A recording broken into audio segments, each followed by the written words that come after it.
doing? Well, one, I saw... I saw, I saw the game doing dumb things. I was going to say, we do not need to live in the reality in which you can have Eviolite. Or a funny thing was, like, this game was like you have a team of all Paradox Pokemon and they all have booster energy.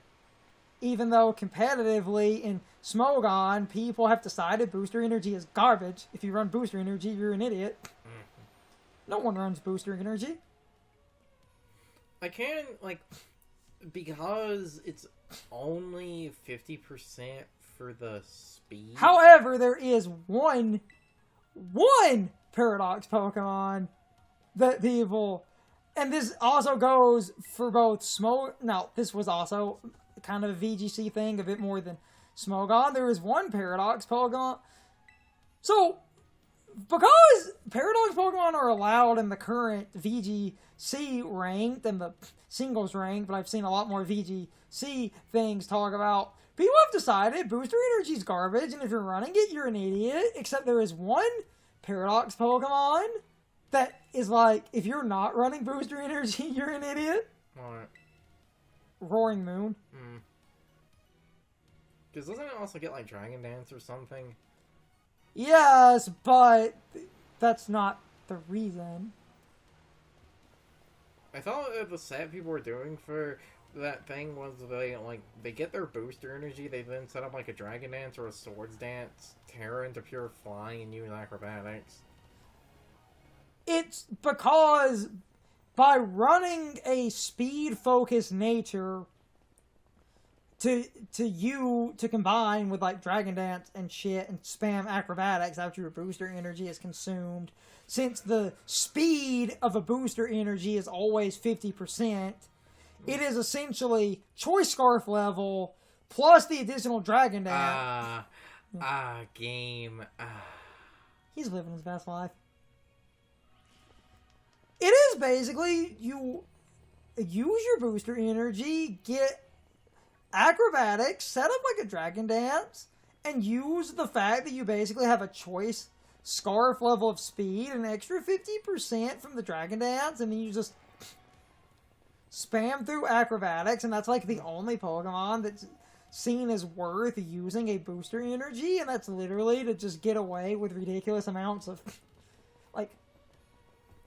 Also, despite their appearances, only like 2 or 3 of the Paradox Pokemon for Violet are actually Steel type.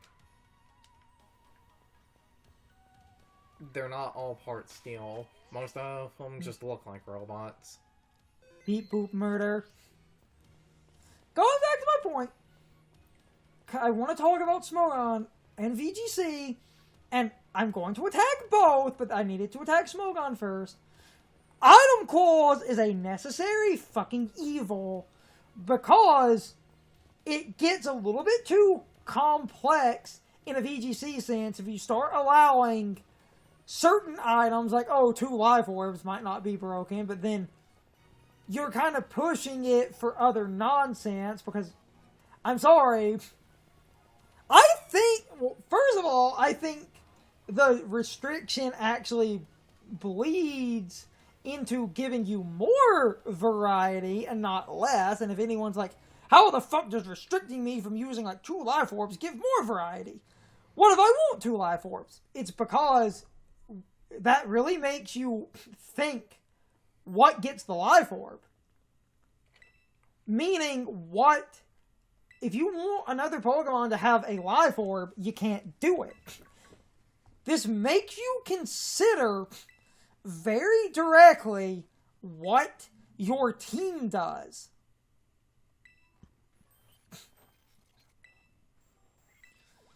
And I think that's far more interesting from a team standpoint because that actually means your item choice, you cannot just slapdash all your, like, kind of good sweepers into having choice items or life orbs.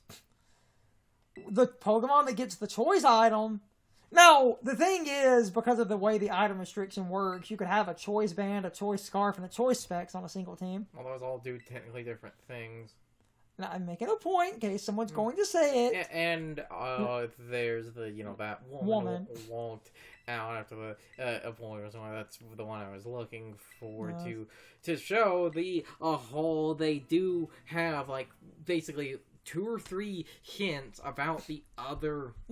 Going back to my point, item restriction in VGC and just in the main ranked rules of Pokemon, I think breed way more creative team shit.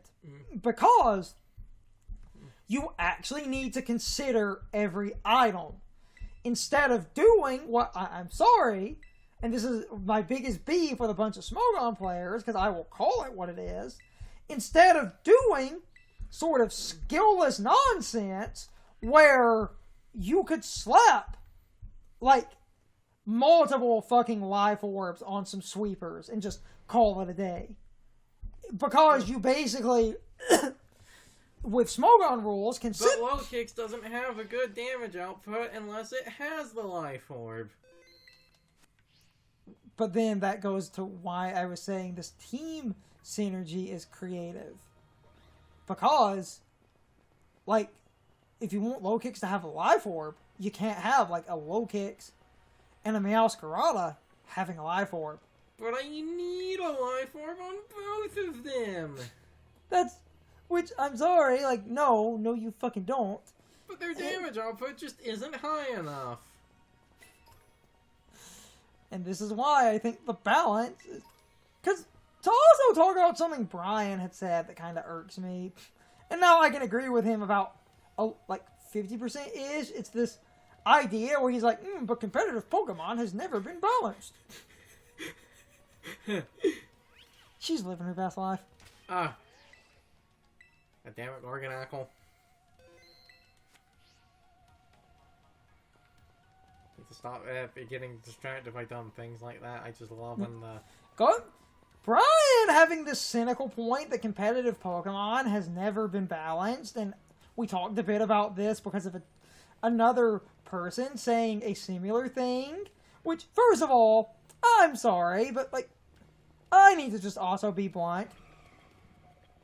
Seriously, without your own biases getting in the way, what competitive game is balanced? That does not fucking exist. You want to know why there is no balance in, like, anything competitive? Because whatever is the most kind of skillless brain dead option is usually what people prefer.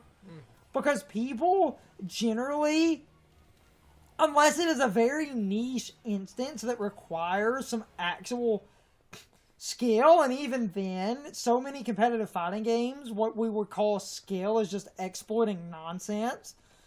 It literally comes down to, you find the most brain dead broken thing, and even if it takes skill to pull off some kind of infinite, like, chain grab combo or some shit in a fighting game, you learn to abuse that because human nature, by the way the human brain works, we want to take the easy way out.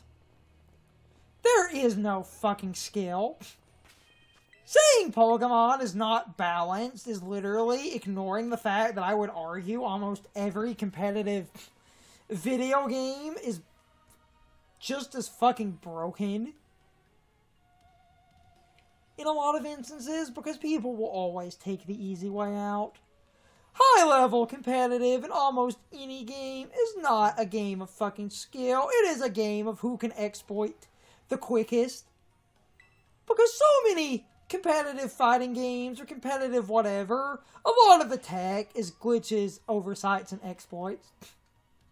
Looking at you, fucking melee players. And yeah, in a lot of ways, that's the cynic in me, but...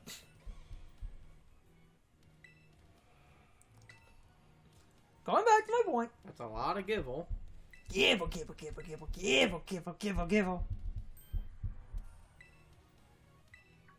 Cavalcade of Gible. The best dragon type. Mm-hmm. Everybody loves Garchomp. Going back to my point, to try to focus this a little bit. Smogon rules not having any item restrictions has started to irk me because, and I'm sorry, this proves my point, and this is me being cynical, a bunch of big channels that use Pokemon Showdown will literally use like a slightly more open format because of the light item restrictions. There are certain very stupid sets that you can literally only do in an open item format, and you'll... What if you can't encounter my 6 bright powders? That's your fault. That shows you don't know how to build a team. Which also, we can sidetrack into that other point that we argue with Brian a bit about, and I can use competitive and explain some other shit, because I also want to say one other thing, and not just riff on Smogon, where we talked about this game, and you talking about toxic spikes, and that it's kind of unfair if Gamora had been Gita's lead, and Sean and Brian doing that, oh, then the game has failed at teaching you the mechanics. It's like, if you don't bring a rapid spin user to remove toxic spikes, that's your fault. Pokemon has failed to explain, like, hazard removal. Hazards are a part of Pokemon, and they didn't teach you how to accommodate for hazards. So you're telling me it's a good idea to not use hazards because the game is too stupid at teaching you how to remove them? Even though that is a very massive problem, because, and this is my thing about Pokemon, where you want Pokemon to be harder, but they want Pokemon to be a little bit easy for casual people and children, and that walks a fine line where a lot of the advanced mechanics, unfortunately, cannot easily be used. Because, and I know we don't like to admit this reality, but, and I am sorry here, but this is the fucking truth, and a casual fucking child is not going to pay enough attention to understand that they need this move called Rapid Spin to literally spin those, Even if a child does somehow know that, we then have the other problem is not every Pokemon can learn that move, and Rapid Spin isn't a TM in this game, is it? I don't believe so. So I think that means you would actually need something that naturally learns it.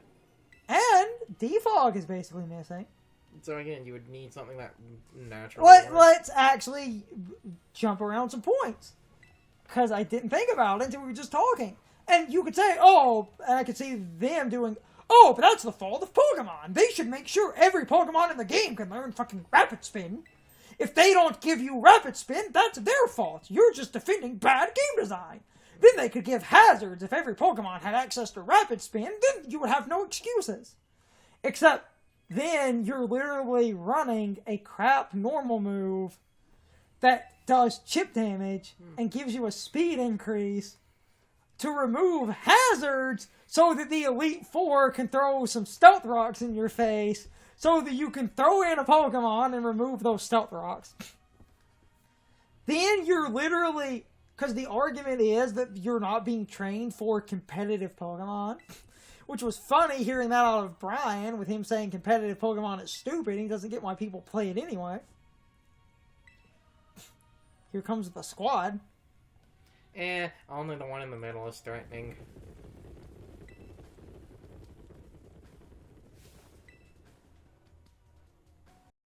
It's time for the question of the day and my overall thoughts on the topic. So, out of all the points I made, what points do you agree with and what points don't you agree with, if anything?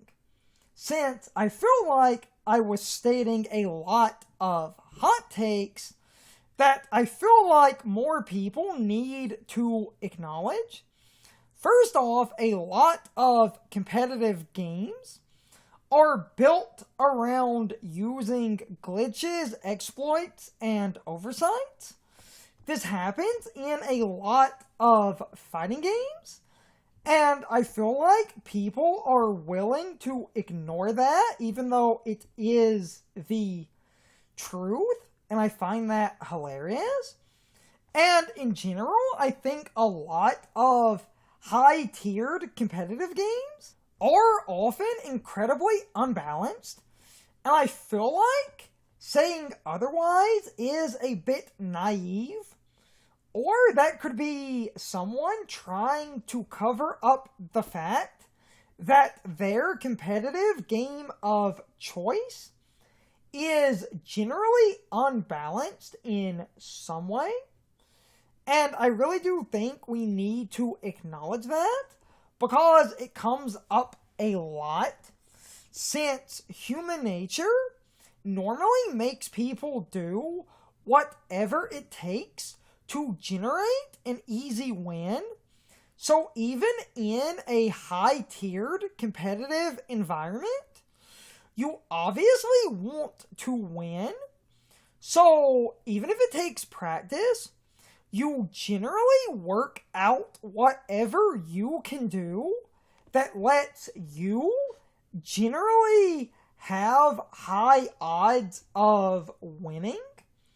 And unfortunately, a lot of competitive games end up with a scenario where the same few things can be used to theoretically generate easy wins, even if you need to practice in order to make those wins possible.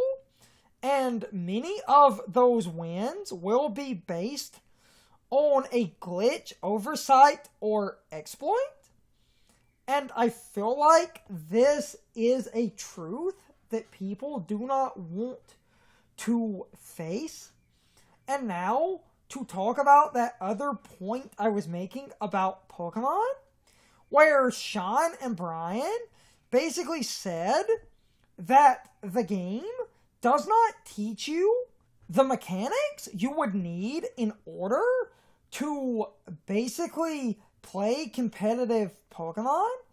The example Brian gave was basically the game does not have a gym leader or important trainer use entry hazards as a teaching tool to basically bring up a move like Rapid Spin or Defog could be used to remove entry hazards.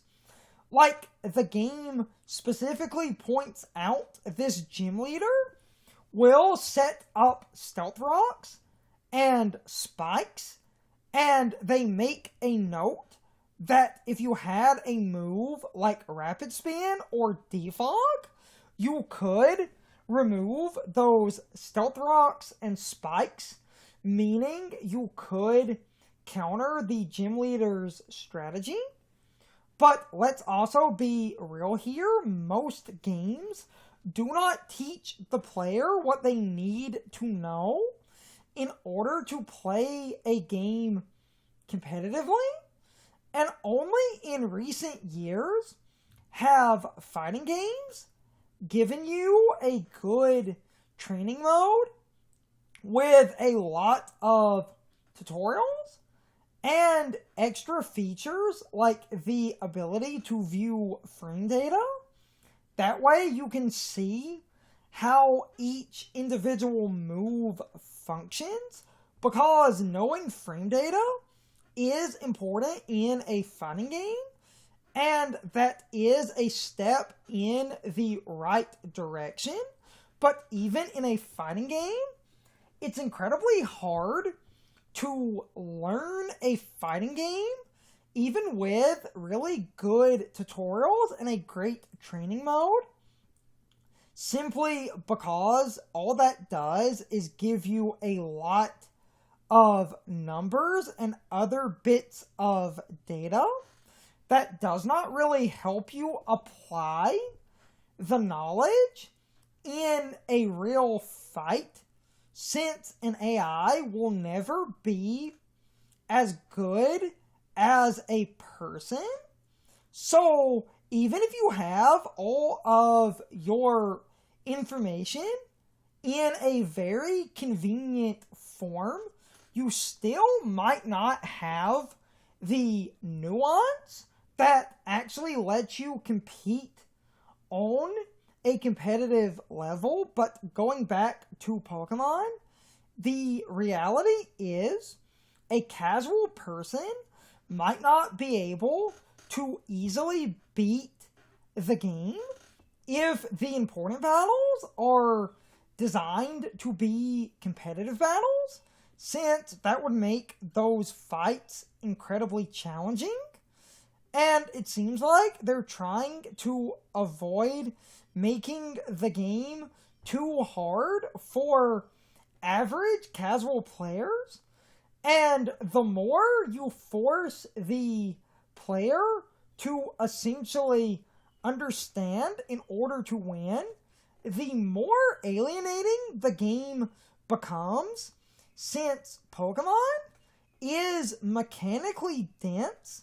And I also think it's unreasonable to expect the developers to basically make sure every weird interaction in Pokemon is going to be taught to the player during the story, because Pokemon has a lot of weird mechanics that are super useful to know from a competitive standpoint, but I feel like it's unreasonable to expect the developers to make sure that every one of those mechanical interactions is at the very least brought up. But the way Brian was talking, it sounds like he wants a lot of the important interactions to be gyms and stuff, so that the game can teach you how the mechanics work. But even within that type of idea, you could easily forget to mention one or two weird little mechanical changes that are quite rare but quite useful to know. Like, dark types are immune to any move boosted by Prankster. So if a person has a Pokemon with Prankster and you have a dark type, you are immune to every move that gets a Prankster boost.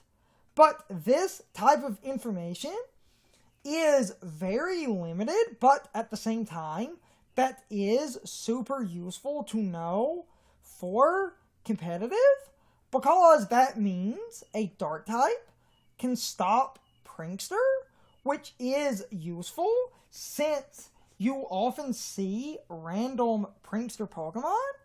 But if they happen to not have any Pokemon with Prankster in the game, which could happen in a limited Pokedex, the game not bringing that up, because this is a Pokemon game where nothing with Prankster exists in the game, so this mechanic is technically unused without a Prankster Pokemon. And I know they could add a Prankster Pokemon to the game via a home update or via DLC, but that would mean in the base game, this mechanic would never exist since nothing in the game has Prankster. And I think it's unreasonable to expect a random character in the game to mention the Prankster thing solely because they want to teach people about a mechanic that is technically impossible to even trigger in the base release.